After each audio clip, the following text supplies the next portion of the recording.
Assalamualaikum, halo teman-teman, jumpa lagi. Kali ini aku akan membuat bunga daur ulang dari botol air mineral. Yuk kita ikut membuatnya ya. Potong botol air mineral, bisa botol apa aja. Kita potong seperti ini ya, seperti pada video.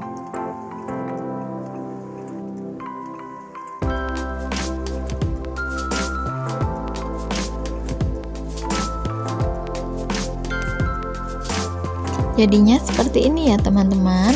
Kita buat sebanyak 7 pieces. Kemudian kita buat gelombang pada kelopaknya dengan cara dipanaskan dengan korek api. Bukan proses yang sama pada semua kelopaknya ya teman-teman. Lanjut kita bikin daunnya dari pita satin ukuran 2 cm. Kita potong dengan panjang 8 cm. Kemudian kita bentuk daun. Beri gerigi di bagian tepinya seperti ini.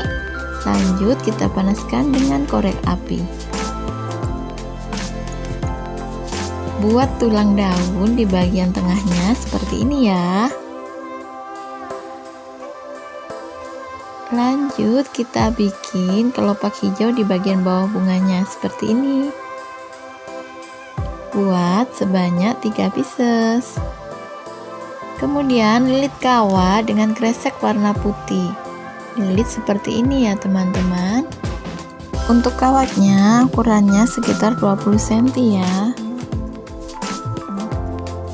Kemudian pasang manik-manik di bagian ujung kawatnya seperti ini. Kita belah kelopaknya tadi jadi 2 seperti ini biar mudah saat menempelkan pada kawatnya ya.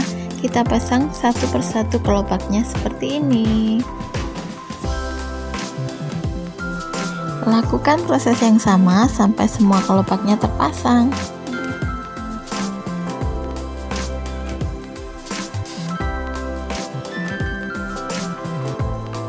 Lanjut pasang kelopak yang dari pita satin tadi ya di bagian bawah kelopaknya seperti ini. Kemudian pasang daunnya. Sebelumnya kita lubangi dulu daunnya di bagian tengah. Kita pasang seperti ini. Sudah jadi ya teman-teman. Semoga bermanfaat.